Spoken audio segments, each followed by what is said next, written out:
और साथ ही bell icon को भी जरूर दबाएं। दोस्तों, अगर आपके पास भी ऐसी कोई कहानियां हैं तो हमारे साथ जरूर शेयर करें। हमारे इंस्टाग्राम आईडी पर, इंस्टाग्राम आईडी है network_33, जिसका लिंक नीचे डिस्क्रिप्शन बॉक्स में दिया गया है। तो चलिए बढ़ते हैं आज की कहानी की ओर। मेरी स्कूल की छुट्टियां पड़े कुछ दिन बीते ही थे कि मैंने और मम्मी ने नानी के यहाँ जाने का प्लान बनाया। हम शाम होते ही नानी के गांव के लिए निकले और सुबह होते ही हम नानी के गांव पहुंचे, जहां जाकर मैंने नानी को प्रणाम किया और चाय नाश्ता करने के बाद बाहर घूमने निकल गया। मुझे गांव में जाकर कुछ अलग ही ताजगी महसूस हो रही थी। वहां की ठंडी हवाएं और खुलापन देखकर मेरा जी लग गया। अब हमें वहां रहते हुए कई दिन बीत चुके थे और मुझे भी बहुत मजा आ रहा था। पर एक शाम मैं खाना खाकर बाहर टहलने लगा। शाम के वक्त चल रही ठंडी हवाएं मन को बड़ा सुकून दे रही थी और सोच रहा था कि शहर के वातावरण और गांव के वातावरण में कितना फर्क है। मैं ये सब सोच ही रहा था कि एक मेरी ही उम्र का लड़का वहां पर आ गया और कहने लगा, अकेले ही टहल रहे हो? पर मैंने उसे कोई जवाब नहीं दिया। मैं उस लड़के को जानता तो नहीं था, पर ऐसा लगा कि शायद इसी गांव का ही होगा। उस लड़के ने फिर से कहा तो मैं झिझकते हुए बोला, हाँ वो क्या है कि मैंने इतना कहा ही था कि वो लड़का मेरा हाथ पकड़कर बोला, चलो थोड़ा आगे तक टहल कर आते हैं। अब वो मुझसे इधर उधर की बातें करने लगा। हम बातों बातों में घर से काफी दूर आ चुके थे और अंधेरा भी काफी हो गया था। तो मैंने उससे कहा, अच्छा अब वापस चलते हैं।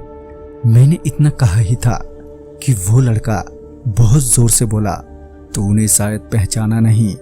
उसकी आवाज सुनते ही मेरा रोंगटा खड़ा हो गया और देखते ही देखते उसकी आंख लाल सुर्ख हो गई और उसका चेहरा ऐसा था मानो ईंट पत्थर से कुचला हुआ हो।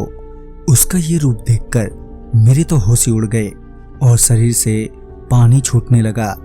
तभी मामा की आवाज आई, पर डर की वजह से मेरी दांती मिस गई थी, जिस वजह से मेरी आवाज अंदर ही दब गई। तभी उस लड़के ने मेरी गर्दन पकड़ ली और कहा, तू कहीं नहीं जाएगा, यही मेरे साथ रहेगा। अब तो मेरी हिम्मत ही नहीं हो पा रही थी कि मैं कैसे भी करके अपनी गर्दन छुड़ा के भागूं, क्योंकि शरीर तो बिल्कुल बेजान सा पड़ गया था और मेरी सांस अटकने लगी थी और मेरी आंखों के सामने अंधेरा सा छाने लगा। हाँ, इतना जरूर ध्यान था कि मेरे मामा आवाज देते हुए मेरे करीब पहुंच चुके थे। इससे पहले मैं उन्हें देख पाता कि मेरी आंखें बंद हो गईं। फिर क्या हुआ मुझे कुछ भी मालूम नहीं। देर रात 11:30 बजे जब मेरी आंख खुली तो सभी लोग मेरे आसपास घेरा लगाए बैठे थे और मेरी आंख खुलते ही सभी उठकर खड़े हो गए और मुझसे पूछा। तो मैंने सारी बात उन्हें बताई। उस वक्त तो उन्होंने मुझे कुछ नहीं बताया, पर सुबह होने के बाद मालूम चला कि वो वही तालाब का धोबी है। कुछ बदमाशों ने गांव के तालाब में मारकर फेंक दिया था। कहते हैं तब से वो लड़का किसी राहगीर को या अकेले में दिख जाता है। पर उस दिन के बाद मैं नानी के गांव में शाम के वक्त अकेला नहीं निकला। तो दोस्तों, इस कहानी में बस इतना ही। कहानी आपको पसंद आई हो तो लाइक शेयर करें और साथ ही हमें कमेंट बॉक्स में जरूर बताएं। तो मैं आपका दोस्त राजकुमार जल्द ही मिलूंगा आप ही की भेजी हुई एक नई कहानी के साथ। तब तक के लिए बाय एंड टेक केयर। दुकानदार भाइयों, उड़ान ऐप अपनाइयो, व्यापारियों का अपना ऑनलाइन। आप देख रहे हैं नेटवर्क 33 राजकुमार के साथ। नेटवर्क 33 में आज की कहानी का शीर्षक है डायन। नेटवर्क 33 की आज की कहानी में आगे बढ़ने से पहले अगर आपने हमारा चैनल अभी तक सब्सक्राइब नहीं किया है तो कर लें और साथ ही बेल आइकन को भी जरूर दबाएं। दोस्तों, अगर आपके पास भी ऐसी कोई कहानियां हैं तो हमारे साथ जरूर शेयर करें। हमारे इंस्टाग्राम आईडी पर, इंस्टाग्राम आईडी है network_33, जिसका लिंक नीचे डिस्क्रिप्शन बॉक्स में दिया गया है। ऐसी ही और वीडियोस के लिए देखें इन डार्क। तो चलिए बढ़ते हैं आज की कहानी की ओर। रात के तकरीबन 11 बजे मैं और उज्जवल गांव के उस रास्ते पर थे जिसे गांव वाले भूतिया मानते हैं। दरअसल गांव के इस रास्ते पर एक ऐसी जगह है जहां पर गांव के उन बच्चों को दफनाया जाता है जो जन्म लेते ही मर जाते हैं या फिर किसी बीमारी के चलते, जिसके चलते ये रास्ता शाम होते ही वीरान सा हो जाता है और बेहद डरावना भी। उस वक्त हम दोनों को भी डर लग रहा था, मगर किसी तरह से हम दोनों अपने डर को छुपाए बातें करते हुए चले आ रहे थे। और फिर जब हम लोग ठीक उसी जगह के पास पहुंचे जहां बच्चों को दफनाया जाता है, उस जगह पहुंचते ही हमारे रोंगटे एकदम से खड़े हो गए थे। मैं मन ही मन भगवान का नाम जपने लगा कि तभी उज्जवल ने एकदम से कहा, अरे रुको, वो देखो वहां कोई है।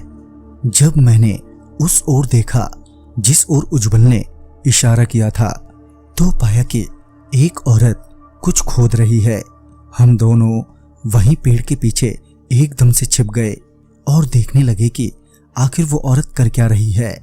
थोड़ी ही देर में उस औरत ने खोदकर किसी बच्चे की लाश बाहर निकाली और फिर उसे अपनी गोद में लेकर वहीं बैठ गई। वो औरत कुछ बोल रही थी मगर सही से हमें सुनाई नहीं दे पा रहा था।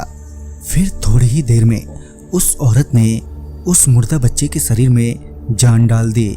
जान पड़ते ही बच्चा जोर जोर से रोने लगा और वो औरत हंसने लगी। वो औरत कभी उस बच्चे का सर घुमा देती तो कभी उसके पांव को उखाड़ देती। बड़ा ही डरावना दृश्य था वो हमारे लिए।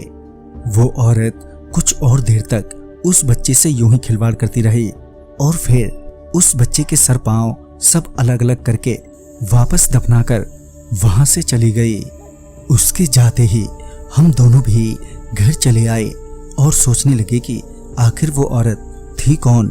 तभी उज्जवल ने कहा कि सुबह होते ही हम लोग गांव वालों से इस बारे में बात करेंगे कि तभी हमारे दरवाजे पर एक दस्तक हुई। वक्त देखा तो रात के 1:45 बज रहे थे।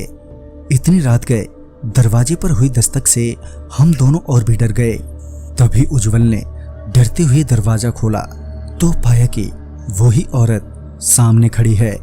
उसे देखते ही उज्जवल वहीं दरवाजे पर ही एकदम से गिर पड़ा।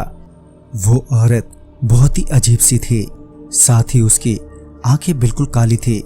तभी वो अंदर आते हुए बोली, तुमने मुझे वहां देखकर अच्छा नहीं किया और ऊपर से तुमने मेरे बारे में गांव वालों को बताने की सोचकर अपनी मौत को बुलाया है।